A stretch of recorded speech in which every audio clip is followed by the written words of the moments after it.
A lot of this has to do with our genetics. According to the Andromedans, our physicality is the sum total of 22 different races that have come down here, spent the weekend, messed with us, and then took off and went home.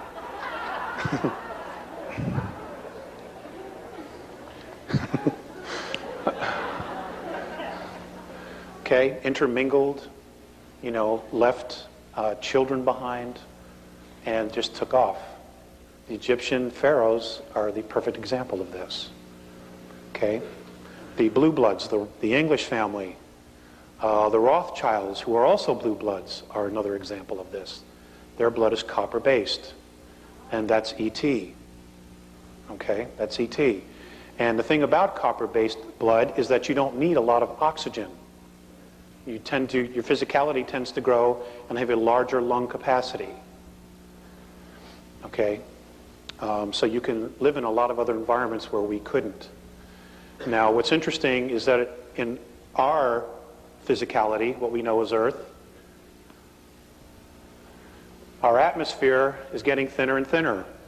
I know that there's a lot of talk about the ozone, and it's a myth, that it isn't real, that there is no such thing as an ozone crisis. Folks, there absolutely is an ozone crisis.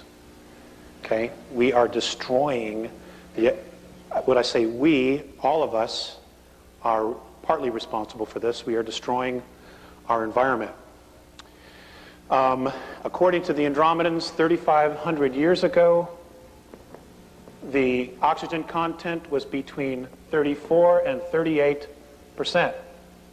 They say today that it is literally less than 17%. Now, those of you who have studied biology, what happens to the physical body when the gas, which is oxygen, goes below 15%? I'm sorry? Somebody said you die? Yeah, that's right. Okay. Now, why is this happening? Because a group of beings who are Terrans, who are Earth beings, have been made a promise by a group of extraterrestrials that have Orion belief systems that if they will get rid of some of the races on the planet, that the extraterrestrials will use their technology and restore the Earth to its original state. Okay? Some of that genocide was to be done by viruses. And as most of you know, the AIDS virus was created. And there are others that are coming, anthrax and the bubonic plague. All of these things are coming back new and improved, I'm afraid to say, because there's some really, truly crazy people that are in positions of power on our planet. Many of them go back and forth from our planet to the moon. Now, you don't have to buy any of this, and that's okay, But I can tell you this, in the next 10 years, you will absolutely know for a fact. Richard Hoagland will be vindicated. He truly will. Okay?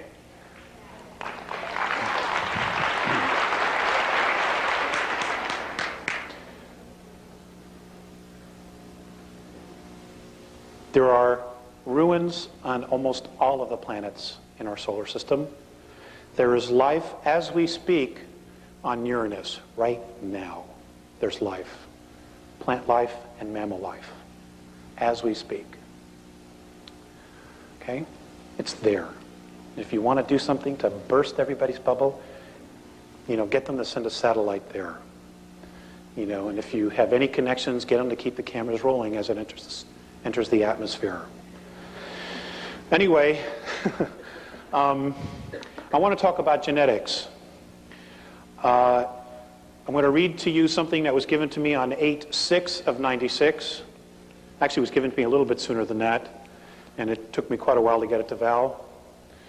And it's about genetics. It's not very long, and I just ask that you bear with me. But apparently we were all copper-based. All of our physiology was based on copper. We were all blue bloods. Okay? We were all royalty. In fact, we still are. It's just that our physiology is not working the same. And the reason it isn't is apparently because of a nuclear war that occurred here. One of the nuclear wars that occurred here. Now, why Earth? Well, number one, it's a really beautiful place. Okay? It's not the only planet that has water. And when you listen to the scientists talking about, you know, the different moons that have water on them, you got to ask yourself this: where did the water come from? If you have a moon that has no atmosphere, how did the water get there? Because it wasn't always there. It wasn't always like that. It had atmosphere. They were moved. Even Earth was moved from its rotation twice. And there's a possibility, if it's able to happen, and I talked with this with Jay-Z, that they want to do it again. The flood of Noah, okay, was a moving of the planet from its original orbit. That's what caused it.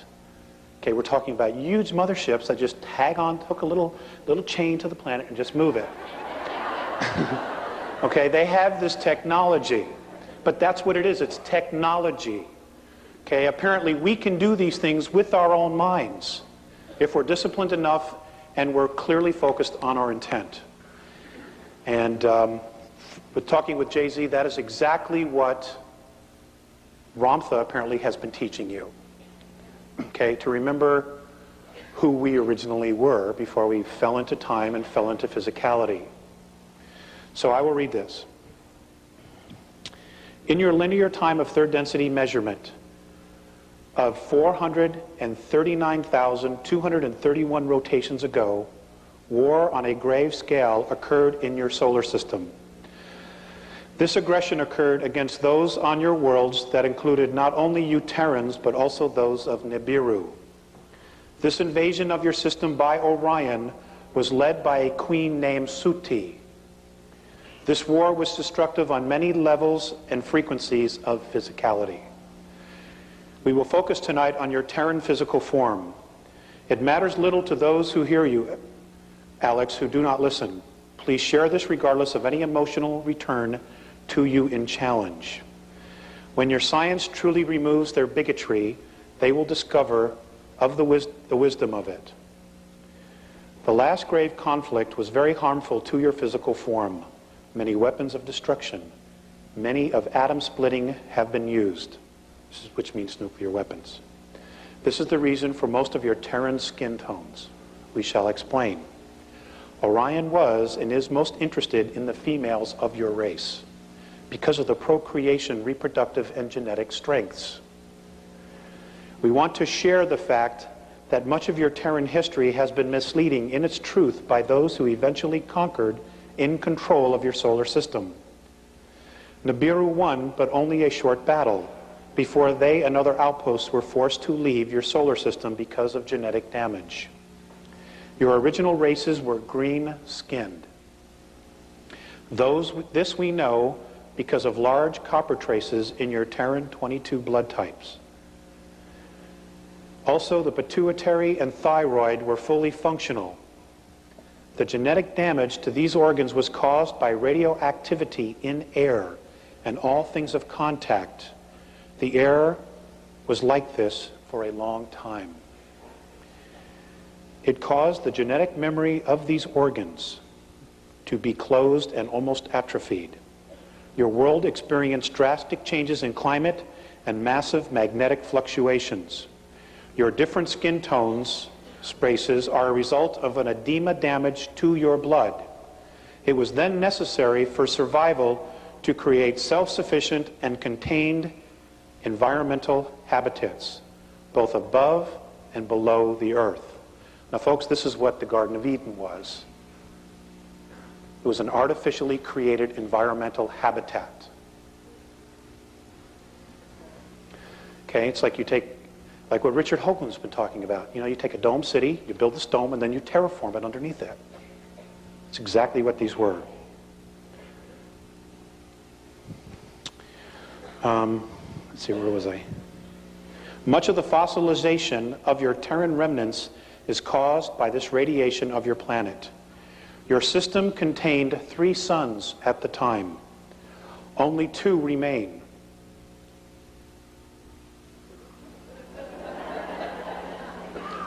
I'll read that again. Your system contained 3 suns at the time. Only 2 remain. Write it down, it's a question. Your physicality, your physicality in its original form contained a great balance of zinc, copper, magnesium, and iron. Your true blood color was green, like your chlorophyll. Some, we have discovered, even had a gold tint in it. As such, your physicality could survive in a high carbon dioxide atmosphere. Because of this, because of this skin color, the only stars in your system that affected your physical form were in the color spectrum of orange, red, blue, and green. Now think about that. Okay?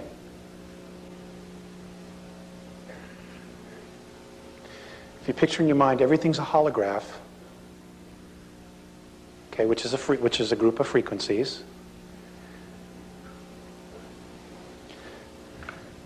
Because of this skin color green, the only stars in your system that affected your physical form were in the color spectrum of orange, red, blue, and green.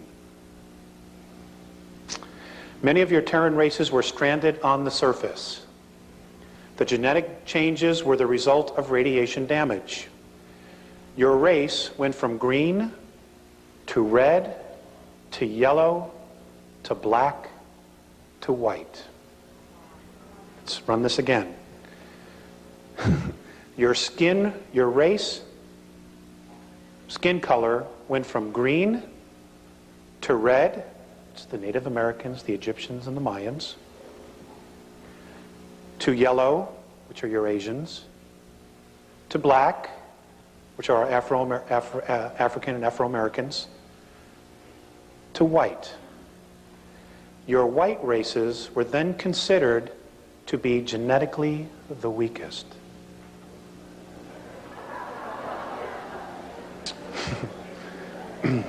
Puts a whole new light on prejudices, doesn't it?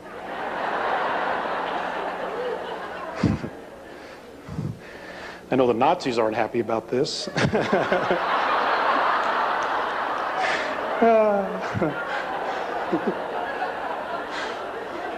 It's just as well I don't like them anyway.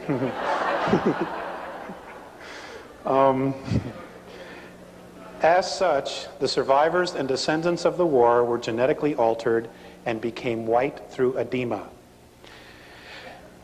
And they were persecuted and forced to live underground, only to surface 5,508 rotations ago to the surface of your world. Now there's, somebody had read this and they sent me an email and they had said that, I don't know, somewhere that there's a legend that the white race appeared out of the mountains of Tibet some time ago. And I don't know if that's true or not, but I'll ask the Living Encyclopedia Val if he knows. Let's see. The copper bloodline is now a small race on your planet, but it is strongest genetically. Your native Red Nation race is very strong and easiest to discover and understand. And folks, this might explain why there are so many abductions of the Native Americans on the reservations, and why even today they're still being persecuted. You know, because if you're a coward, you suppress the strongest. And of course, you know, many of us don't do much about it. You know, I don't want to get involved. You know, that's their problem, it's their issue. You know, we owe it to them. We owe it to ourselves. Let's see. The red is the closest to your original form among you. Your physicality had a natural defense to positive and negative frequencies due to the copper mineral in your blood. This lack of copper in your blood now has caused a partial loss of brain capacity and nervous system. Remember, your DNA contains cellular memory. It is possible to unlock this memory with the use of minerals such as copper. Your blood systems adapted to iron because of copper depletion due to radiation. We will share more with you, but we must return now. Be at one. They always end it with be at one. Okay.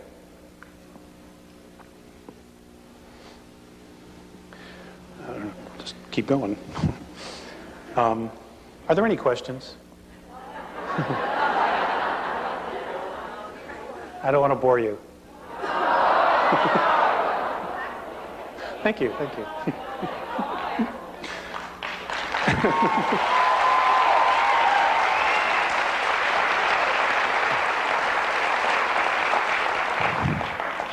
You guys are so great.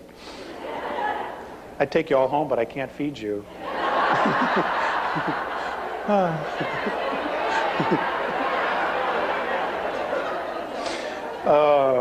Hey, I have a family at home, and a new family actually. My wife and I just had a baby. He's a month old today.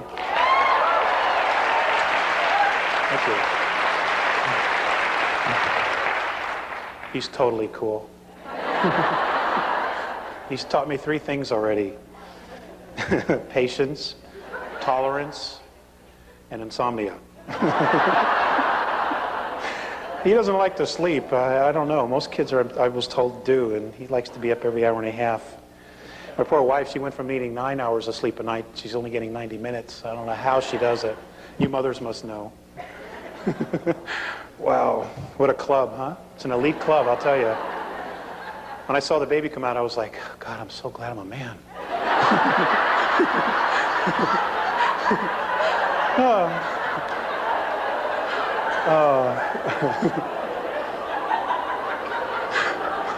My wife said it was like passing a watermelon, and I can't imagine what that's like.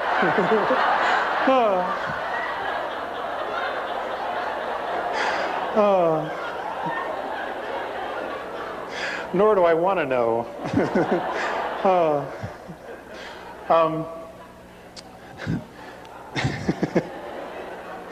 Let's see. I've talked with Maureen Faceus about maturity, and a lot of this had to deal with me specifically about how to grow. And you know, and when this first started, they didn't tell me that I would be speaking or would be required to speak. And that's because I didn't read the fine print on the contract. And you got to read the fine print, folks. Okay? Do yourself a favor. Anyway, I just wanted to read to you the stages that they said that the human being goes through. And this is not just us. There are human beings everywhere. Not only on our plane of physicality, but on other planes. And I want you to know that even though you may not see them, even though, you know, you talk about what I refer to as dimensions or densities, what apparently Ramtha refers to as the planes, there is a physicality on every one of those planes or densities. Okay, it's not, they're just whispering little clouds and there's a light breeze, and if you're lucky one will blow through you and oh hi, how are you? That's not what it is, okay?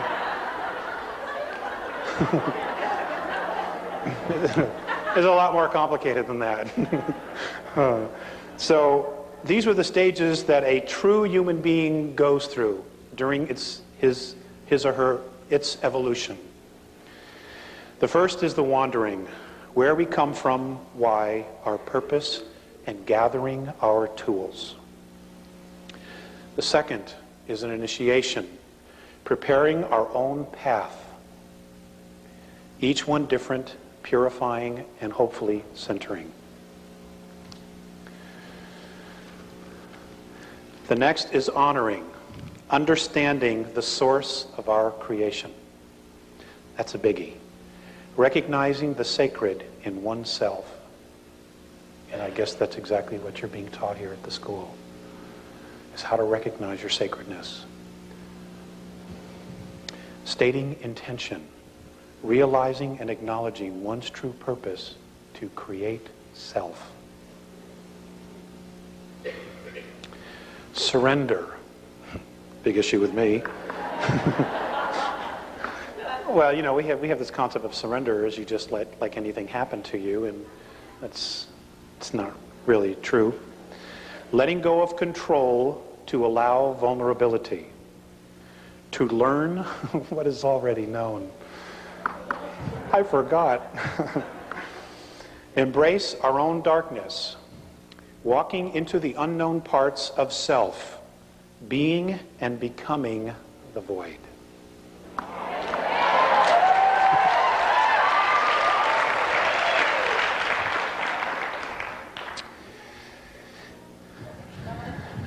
Yeah, I'll do that after I go through it the first time.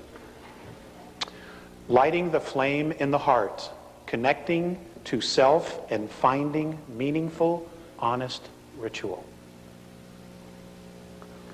Transformation, climbing the ladder of self-responsibility to hold a vision of being oneness, being the vision that alters all perception.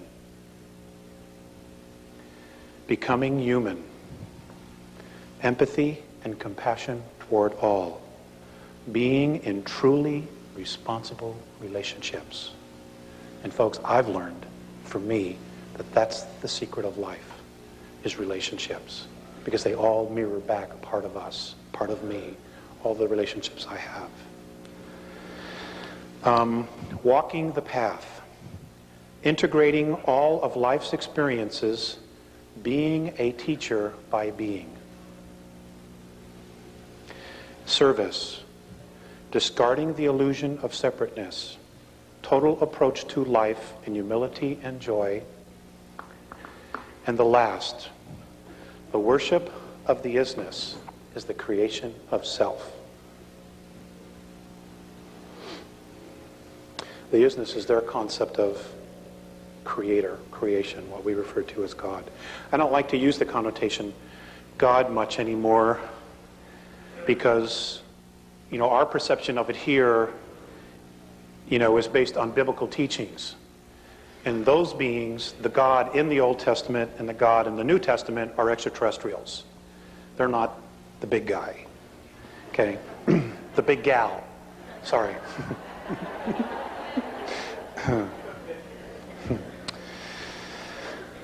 Okay. Are there any questions now? Okay. Let me get some water.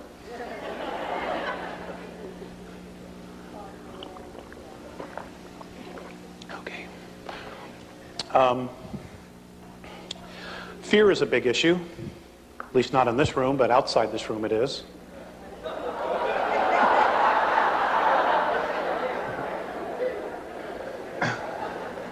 It is with me on bad days, you know. So I would like to share with you their perspective of fear and trying to understand it. In your time and space at present is a great challenge to you all. That would be the expression of fear. For any of you to be in fear is to lack clear understanding of most situations. We have observed that your world is at a most confused point in your history and evolvement. We understand your remarkable drive and commitment to be alive, survival. We, however, are not understanding of your need to create tools of death, expecting they will keep all in a space of understanding and peace.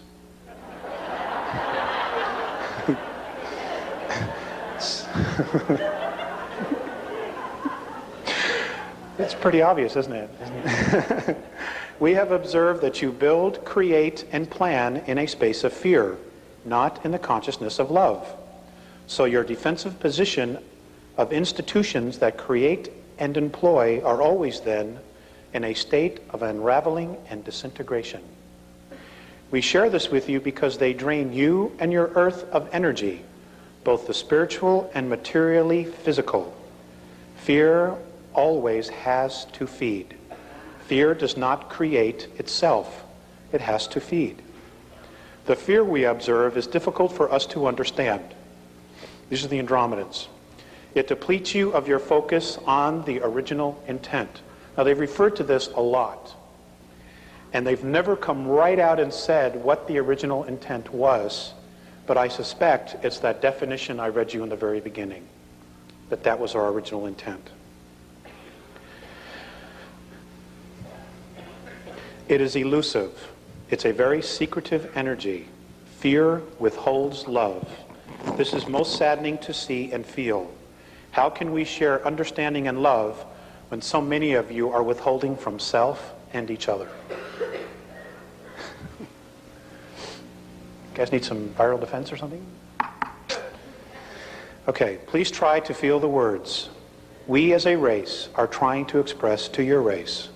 One of your original intentions in creating your physical reality is the idea of creating and learning to manipulate and express yourselves through physicality, using your consciousness. Okay, it is your consciousness that is the gift of the isness that the isness has given you, and in fact, all things that bear spirit. It is the gift that has been clouded, and most importantly, clouded by fear. This creation of fear is completely irrational to whom you all are. Fear, as we ourselves at one time as Lyran ancestors, sought to defend and legitimize withholding of love. We have come to understand that withholding love only creates perpetual disintegration. We have discovered in our home galaxy the ruins of vast races having achieved recognition that have ceased to exist. They destroyed themselves simply because they withheld love and drained the very life force out of their intent and imploded and destroyed their self-creation.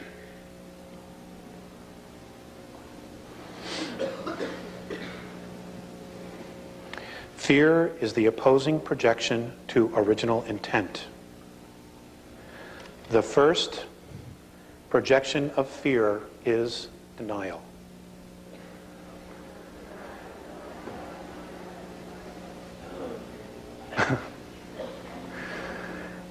An emotion of incredible restriction. And as a restriction, denial and fear will result in the complete opposite reality as that which it claims to be. Fear is based, in our perspective, on a misunderstanding of one's own worth and security. Why is this so? We have formed a perspective based on your history.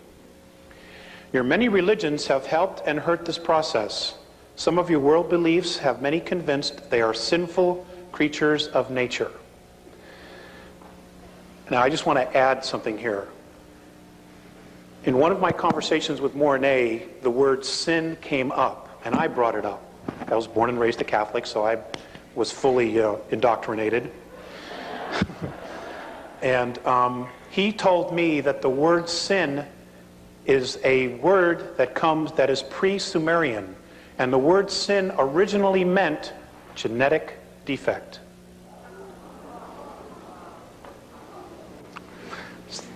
So maybe that'll help you with a perspective when you read the Bible again, if you should read it again. Some of your world beliefs have many convinced they are sinful creatures of nature. Your sciences teach that your physical form is a pool of chemicals thrown together by accident, so that you are all an accident. Living meaningless lives of chance. And folks, the first group of ETs that get here who are not going to be benevolent and they're going to pass themselves off that they are going to be telling you that basically that we are their creation, that they own us because they created us. And the fact of the matter is they didn't.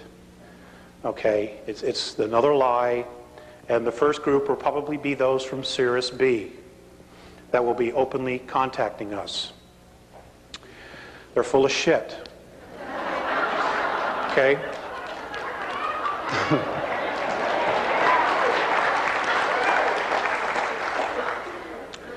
You know, the game continues, And a lot of people are going to fall for it because the earth will be going through changes and they'll come down and we'll save you and, you know, this is the way and so on and so forth. And, you know, basically what they're going to do is they're going to use our free will against ourselves. Because that's what you have. That's all you have is your free will. It's the only true sovereignty you have in this menagerie of a holograph which we call existence. Okay, you are because you want it to be. It's that simple. And if you don't want to be, then you can change that too. But it's your decision. Okay, it continues. I'm sorry. You fear a God whom a book says is a loving, forgiving God, who will eternally throw you into an abyss for making mistakes. It creates serious dysfunction, don't you think? Which way do I go? And you do nothing, you know? It is in our perspective where this fear of unworthiness and insecurity is created from. Many in your world, Alex, have come to understand that fear, the idea of fear, is their enemy. And all of you struggle between understanding and fear and reason and fear. Please, we ask you to share this with your race. This struggle is in no way predetermined. And our perception is that this struggle will lead your world to peace and self-responsibility, or your extinction as a race. This would grieve us. It's time to return you now. And I was given that on 2/9 of 91.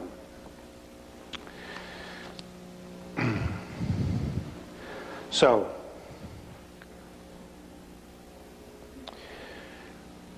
in dealing with the reflections that Morine and Phaseus have given me about our race, it's been difficult to want to come back, especially when I've seen how they treat each other. The very first time I was taken on board an Andromedan mothership, I have actually spent 3 months with them. I lived with them for 3 months in 1986. But but in our linear time, I was only gone 18 minutes. Time travel is a great thing. You know, I was home to make car payments and everything else.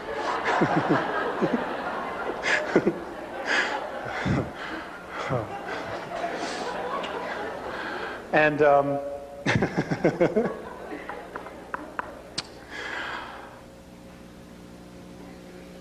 I forgot where I was going with that.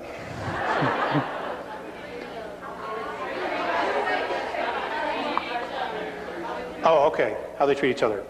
Anyway, the first time I was brought on an Andromedan mothership, and they are 900 miles in diameter. Okay.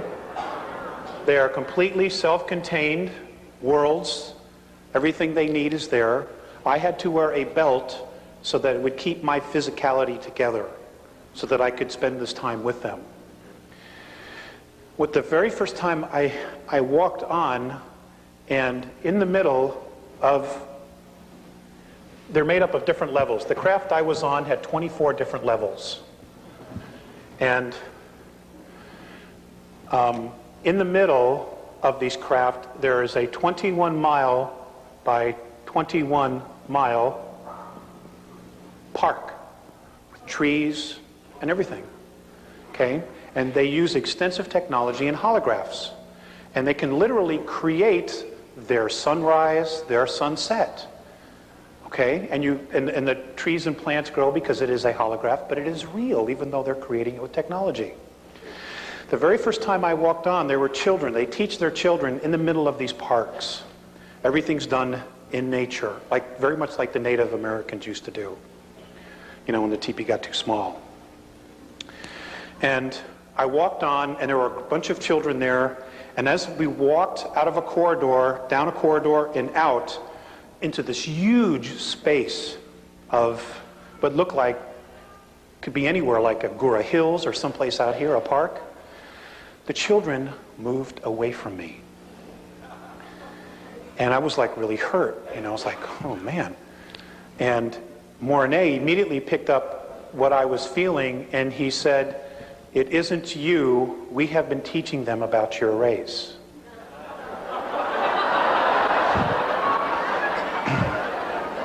It's really not all that funny. Okay? They were afraid of us. And these are children I have never seen before, but immediately felt our energy, my energy, because I represented all of us. And I do the best I can, sorry. I mean, but I got my own stuff to work out too. So, they're learning, and I'm amazed that they still want to come back and help. Another time I had been waiting for them. They finally showed up, and as I was walking into the control room, I was being led by another Andromedan. Mornay was looking at a bunch of meters on the wall and some monitors measuring our atmosphere, and he looked really sad. So I said to him, I said, what's the matter? And he just pointed to the atmosphere and he goes, don't they understand that it's here because they needed it? They don't understand our suicidal tendencies. They don't. I guess they have the perspective that we should really know better. I don't know where they got that. So, I mean, that's just one of them, Another time, Visayas was watching television on the ship. They were picking up television. And I told them that's not a good idea. Even on Earth, that's not a good idea. And he had been watching a news broadcast about a shooting in Chicago. That's what it was, where a cop shot a man, a black man, and then rushed over and tried to save his life. He had a hard time understanding why the policeman would try to take the life and then try to save it. He didn't understand the contradiction, and I don't know that they've still clearly dealt with that. Our reality that we know, that we accept as reality, is extremely foreign to a lot of other different races. They simply don't understand it, and there's like no way we could really truly rationalize it to them when they truly come from a space of unconditional love or mutual respect. And I have not done a good job in explaining it to them, because when I really stopped to think about it, it didn't make any sense to me at all either. So as Val would say, it's time for a new paradigm. And I guess that's what Ramtha is doing, teaching all of you and those before you and those to come after you. I've given a lot of thought to our race and the character issues, and I just want to share with you some of my thoughts on the human race and about people. A lot of this comes from my own experience dealing with us. A human being whose heart shows no passion is a person who doesn't have a life. A human being who doesn't give from his heart or her heart is a person who will lie to you. I've had to learn that the hard way. A human being whose heart is committed to nothing is a person who will not try, who will only take. A human being who is not willing to risk or take chances for love is a person who is absolutely empty inside. They're already dead.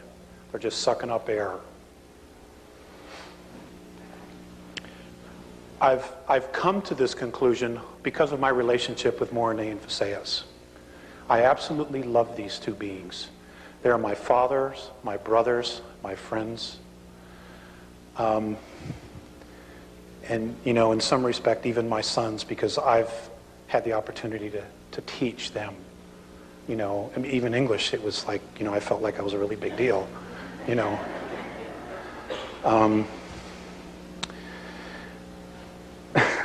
there's so much information out there that is totally bogus. I went to the Star Visions conference. I'll probably get into trouble because this is beyond video, but I'm not going to do any more anyway.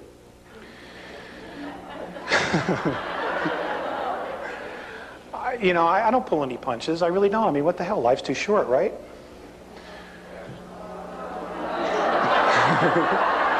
Okay. This incarnation.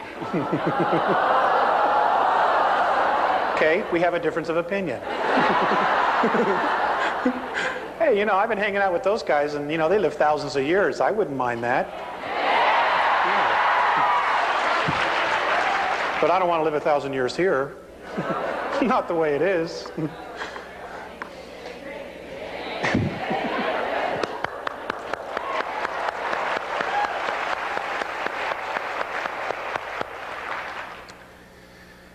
Okay, where was I? Star Visions, thank you.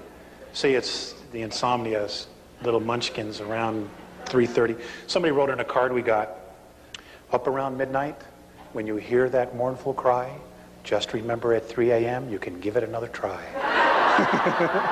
And it's so true. The Star Visions, there was a guy there who had some pictures of some craft, and he said that he has been in contact with Syrians. And he mentioned Cirrus B. And then he went on to make a speech, and Jesus Christ is a starship commander. He lives on Earth underground in a place called Valley of the Echoes, and that they're coming back and there will be a war, and those who are not in favor of Jesus will be destroyed. And they gave this guy a standing ovation. I'm not kidding. They gave this guy a standing ovation. And it was really sad because these people don't have a clue. They don't want to take responsibility. They can totally thwart this war. We don't have to do anything really about this as long as we started working and learning to live with each other, granting mutual respect, having natural tolerance for our race. And I know it's not easy because of all the conditioning. But folks, I need your help. I desperately need your help. We don't need to create the book of Revelations, and that's exactly what we're doing. And there are beings out there that have technology that are more than happy to help us play this thing out, because we are a threat to them. And the reason we're a threat is not only who you are spiritually, which I will get into, but it's also because of our genetics. Okay? Our physicality was the Terran physicality, which is what we're known as, was melded between human extraterrestrial and the primate race, as this is what I've been taught. And it is that melding of those two races which gave us our incredible extremes of emotion, which is why we can hold so much creative energy inside of us. This is why they're concerned, and this is why the Andromedans are in awe of our creative energy. Because here they have to use technology to create some of their physicality. We don't. They're amazed that when you leave your house, okay? When you leave your house, everything is still there when you come back. It doesn't disintegrate.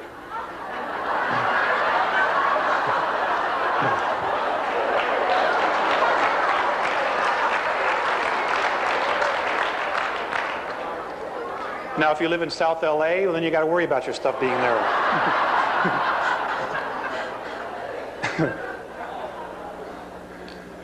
They're amazed at that, of the intent and the energy that it creates to create every one of those little tchotchkes that you have on your shelf.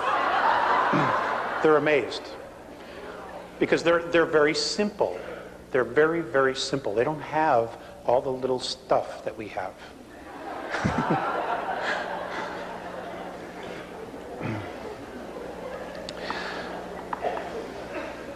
According to the Andromedans, what they have been able to discover, and apparently other races also have discovered this, is that they say that in our what we know is our universe, which is a holograph, that there are 11 layers. I'll just deal with this. 11 densities, and now apparently there is a 12th. This is their perspective, okay? And they say that we fell into time, into physicality. They say, the Andromedans say, that many of the other extraterrestrial races are fascinated by what it is we know, that we have locked up inside of us.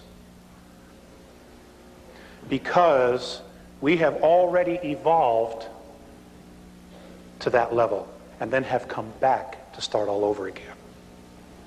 They don't have access to this, what they think we know, what apparently is locked up inside of us. Not only that, but apparently we specifically chose this physicality because of the vibration that we held, because of the primate and human, because the physicality was able to hold such an extreme of emotions that we chose this physicality. And when you couple that with the idea that this physicality is also made up of 22 races, one of which includes the Andromedan race, they say we're royalty. They say that every single one of you is royalty on this planet. That you are royalty. And that many of the other extraterrestrial races, particularly the benevolent ones, acknowledge this because of the fact that we are spirit and we have these genetics inside of us. The dark ones, which include the gray men and others, they see us as beasts because of the primate. How can we allow this to surpass us? And this is why the constant genetic and mental manipulation. And in talking with Jay-Z, you know, like she was saying earlier, we talk different ways, but we're really, in many respects, saying the same thing. They're concerned that once we move out of our prison of third density, that we will radically change everything.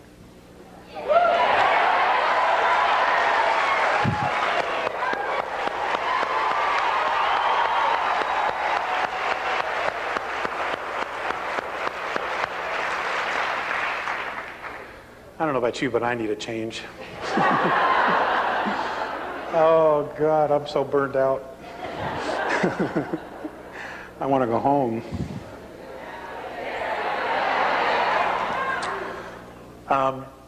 The Andromedans told me that the reason that I am one of 4 contactees, apparently there will be more added in the very near future, and I hope that some of that has to do with my griping. I've bitched and moaned and everything else. It's just impossible, you know, there's just not enough people.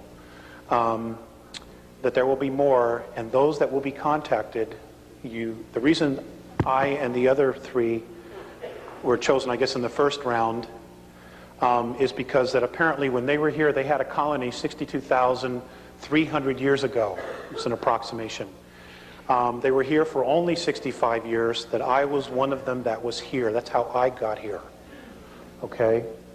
And there was a battle, and they were chased out of here.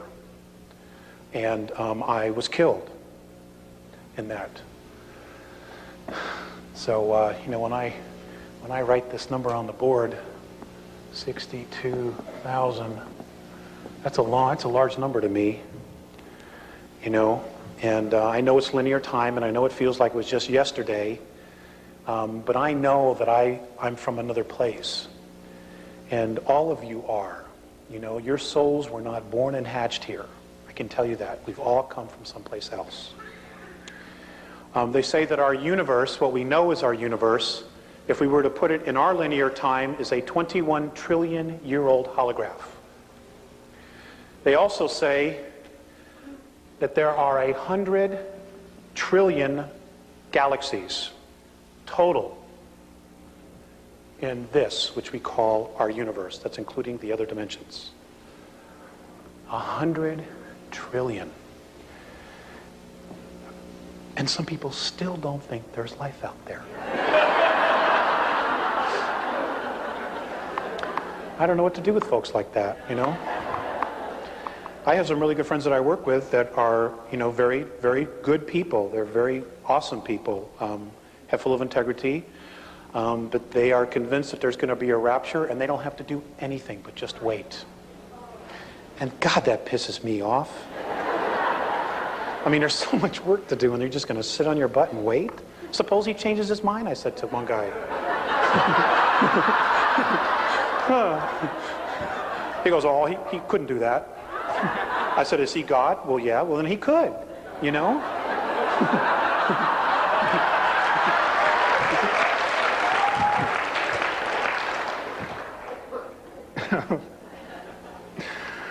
Oh, God, I'm so frustrated. I just, you know, I feel the pressure of things starting to get tighter and smaller. And it's really great to see this. I was very disillusioned last weekend, and I had basically told my wife Carla, I said, that's it. I'm fed up. I've had it. You know, I even thought about not coming because I was just so burned out. Well, you know, folks, it isn't easy walking these two worlds. You know, right?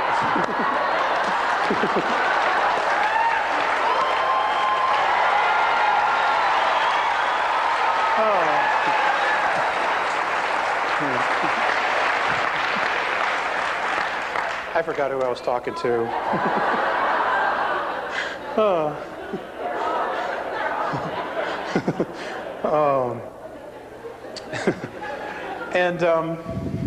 You know, there are times that when I go out for walks at night and I try to call them down and they don't always come. And you know, I look at my son and I look at my wife and I'm like, you know, do I need to put all my energy into this?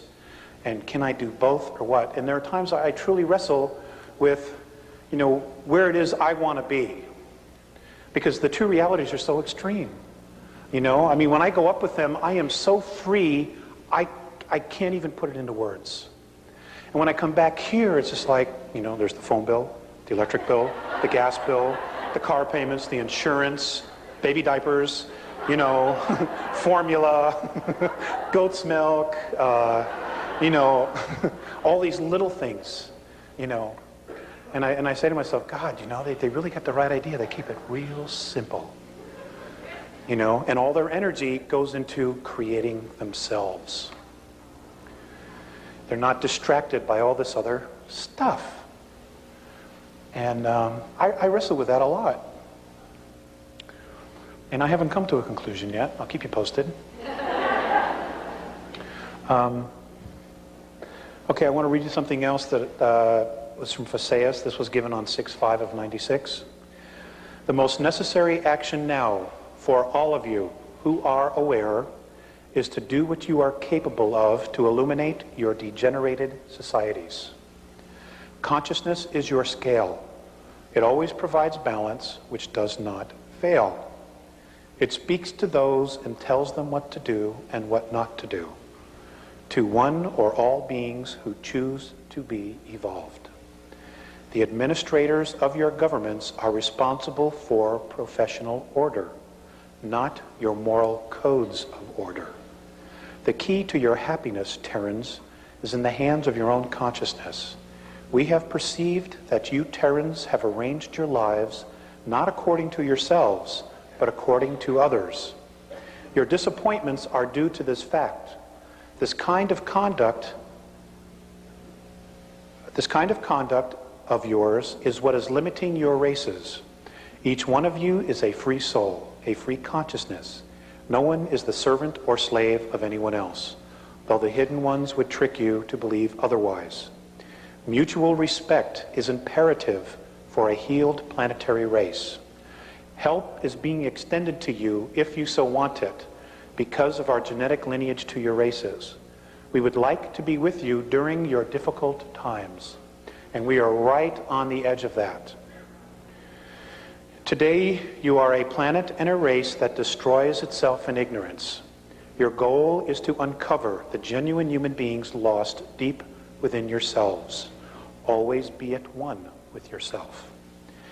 And then he went on at another point and said, we have been in communication with many races in discussions regarding militant decision-making. We all agree that conflict in the end serves one purpose, to create fear. And this, we know, removes the original intent from creation. We are hopeful that sincerity will gain a momentum.